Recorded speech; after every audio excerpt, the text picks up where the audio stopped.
guys, do you remember that '05 Trane? Well, it finally left. Finally left. Here's this brand new Rheem. Logo's gone. Has an Emerson Copeland scroll compressor in there. And it is from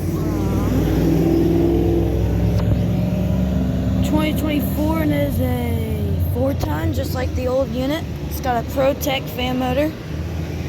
And look at that beautiful install.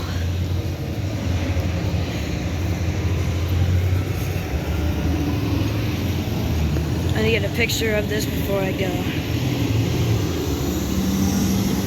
Alright, thanks for watching. Make sure to like and subscribe to my channel, and over and out.